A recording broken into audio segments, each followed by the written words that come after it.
Hi guys, this is Jaden here, and here's something I haven't done in quite a while, a spoof film review! Last time I did one of these was way back in January of 2024, when I reviewed Vanilla Rabbit Lovers' now permanently gone Toon Story 3 revival project. And since then, I've never done another one of these types of videos again, and it's not that I don't like doing these anymore, but the main reason why I haven't reviewed a spoof film in a really long time is because there's a bunch of other YouTube content that I'm currently more interested in doing than spoof film reviews, like examples being spoof cast videos, gaming videos, thoughts videos, and edit videos, especially for King of the Hill. But after my over a year-long hiatus with spoof film reviews, I've decided to finally get back on the horse with them. Now, I still don't know how often I'll be doing these type of videos, but what's important right now is that I've decided to review uranimated18's old Jack Shrek project from over 7 years ago. As this was not only my introduction to uranimated18, but this was also one of the first few spoof films I've seen in general, like, period. And plus, I do remember, like, over 2 or 3 years ago, Mr. Orange Cow asked me in the chat of one of my live streams if I could do this Jack Shrek review, so yeah, let's do this. Here's my review on uranimated18's Jack Shrek project.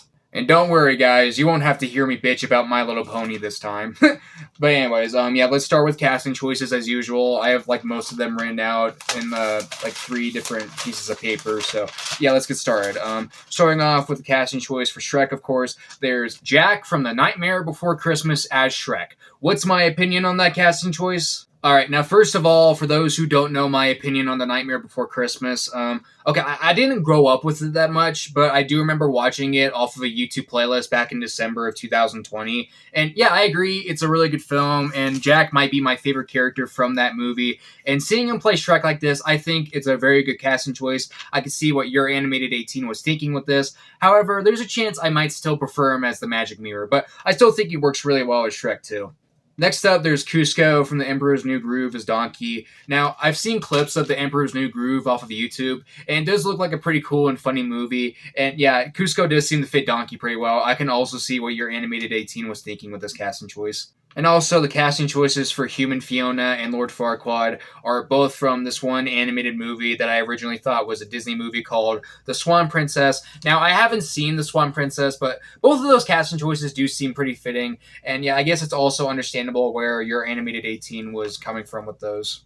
And as you could already expect, Sally from The Nightmare Before Christmas is Ogre Fiona, and I think that's a very good casting choice as well. And honestly, Sally might fit Fiona better than Jack does with Shrek. Next up, there's Tina Rex from The Amazing World of Gumball as Dragon. And of course, as someone who's a big Gumball fan, I think that's a very good casting choice. And honestly, like, I think unless if you're having Gumball be Donkey, I feel that Tina does play Dragon better than Penny does. Now, as for the angry mob characters at the beginning of the movie, you have them being played by, like, random mob characters from Freebirds and Beauty and the Beast. And yeah, that does seem fitting enough. And there's also Chef from Total Drama as another one of these angry mob guys, which leads to a continuity error that I'll talk more about later in this review. As for the casting choice for the captain of Farquaad's guards, uranimated18 decided to have it be Clayton from Tarzan, which I find interesting, as I've also seen people cast him as Lord Farquaad. And honestly, from like the bits I've seen of Tarzan off YouTube, Clayton does probably fit Farquaad more than he does for, you know, the captain of his guards. And now, here's something for you, The Return of the Fossa. This next casting choice is from one of your favorite cartoon shows,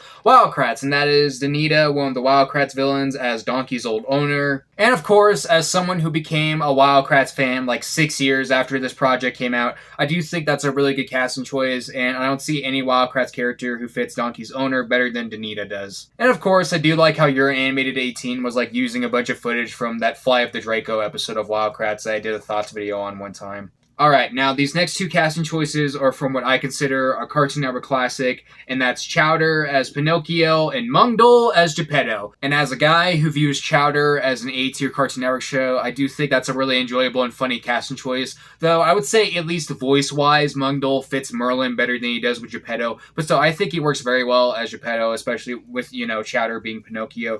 And yeah, both very good casting choice, even though one of them's really small. Next, we have yet another Cartoon Network casting choice, and that is Flambeau from Adventure Time as Genji.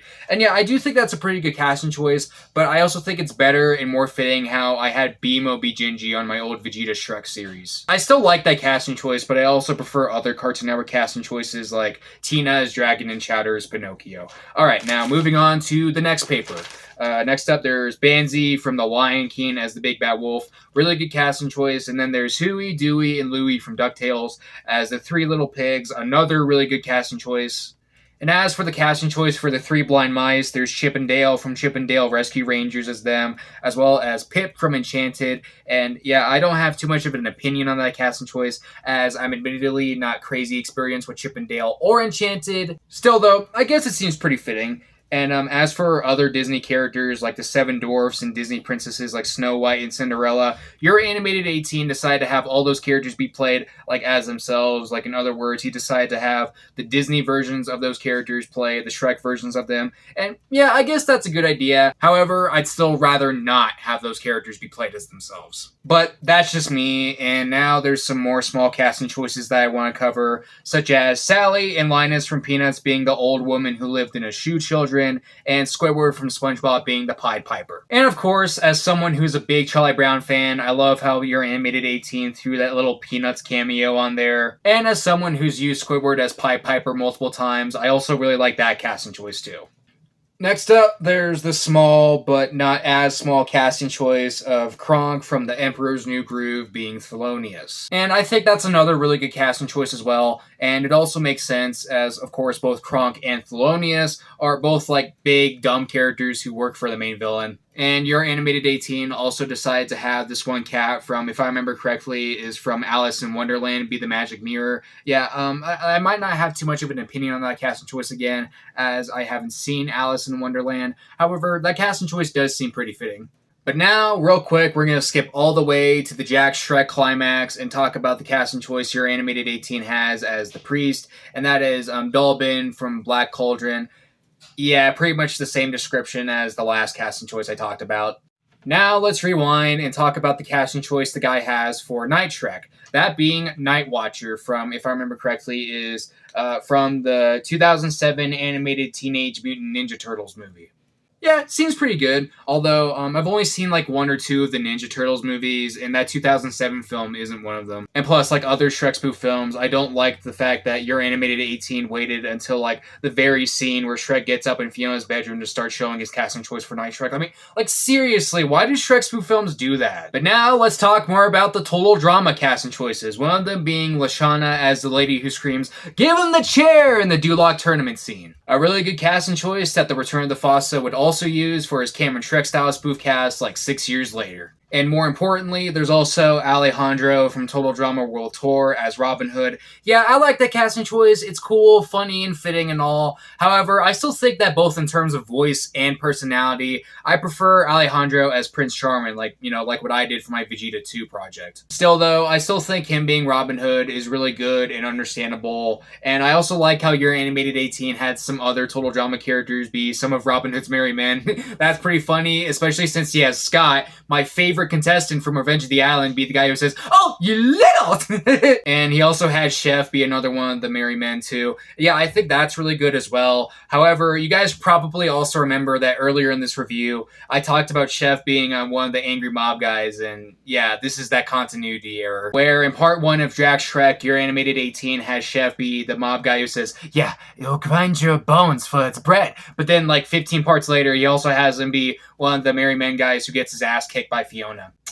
Yeah, I'm sure he didn't mean this, and he probably just forgot that he already had Chef be one of the angry mob guys, but still, a continuity error is still a continuity error. And another continuity error in Jack Shrek is the fact that, okay, like I was talking about earlier, he had Clayton from Tarzan be the captain of Farquaad's guards. But then, later on in part 6, he also had Clayton be the guy who says this to Farquaad. "Shall I give the order, sir?" Yeah, another slip up there, though to be fair, maybe I shouldn't give your animated 18 shit for that, as I remember I also had that same type of continuity problem in my old Vegeta 1 project, where I had Kakashi from Naruto beat both the captain of Farquaad's guards and that dude who says, "Shall I give the order, sir?" And plus, this slip up isn't really as big as that like one other continuity error I was just talking about with Shrek, but still, continuity errors are still continuity errors, but I'm sure your animated 18 didn't mean them. However, that doesn't mean these continuity errors should be exempt from criticism. No offense to your animated 18. Alright, so that about covers it for casting choices. I don't need these papers anymore. What else is there to talk about with Jack Shrek? Well, I also love how there were parts where your animated 18 was like adding clips of the characters from his Jack Shrek cast. Like for example, for the flying talking donkey scene, he used a scene from the Emperor's New Groove of Cusco falling and saying "Ow!" Yeah, I don't see how that doesn't fit. And I also noticed that in part 11 for the Dragon Escape scene, he added a scene from Gumball of Tina yelling, "Stop running!" for when they're running from Dragon. And a few parts later, your animated 18 would also take inspiration from House of Misfits and their Simba Shrek project by adding in a villain musical number to the scene where Farquaad's laying in bed looking at that picture of Fiona, which I also think is a really good idea, despite me not having seen The Swan Princess. And I also think the editing for this project's pretty solid as well, and the guy, for the most part, did do a good job of like using fitting clips of the characters to show for this movie, even if there were parts where he'd use unfitting clips, like for example being part 14. But still, in my opinion, for the most part, your animated 18 did a serviceable job with the clips and the editing. And yeah, overall, I think that Jack Shrek from your animated 18 is like a classic worthy spoof film from over 7 years ago. Yes, there are some problems with it, like there being a couple of continuity errors, him for whatever reason waiting until the part where Shrek gets up in Fiona's bedroom to start showing his casting choice for Armor Shrek, some unfitting clips of the characters being put in sync, and I also don't really like how the audio quality for the karaoke dance party extra is like higher tone than the audio quality for the actual Jack Shrek film itself. Like, it's not a big deal, but I still think it's a bit of an issue. But overall, I think this is a very solid spoof film. I'm happy that it's like one of the first few, like not just one of the first few Shrek spoof films I've ever seen, but one of the first few spoof films I've ever seen, period. And if the guy ever finally does Jack 2, there's a chance that I'll probably want to review that as well, as I think that, of course, with me saying multiple times, I think that Shrek 2 is like very slightly better than Shrek 1. Yeah, I do think I would prefer Jack 2 over Jack 1. Although Jack 1, in my opinion, is still very good. I don't think it'd be my favorite Shrek spoof film, but yeah, I'm sure it'd probably be up there somewhere, like maybe at least like an honorable mention or something. And yeah, overall, I view Jack Shrek from your animated 18 as like an A tier spoof project, and on a scale of 1 to 10, I give it the 8 out of 10 score. Very good Shrek spoof film, and if you guys want to see your animated 18's old Jack Shrek project, a link to it will be in the description below, and I'll also put your animated 18's channel itself in the description below as well. That being said, you guys, this wraps up my Jack Shrek review, and maybe, just maybe, we won't have to wait another year for my next spoof film review. But yeah, bye you guys, thanks for watching the video, and have a good weekend.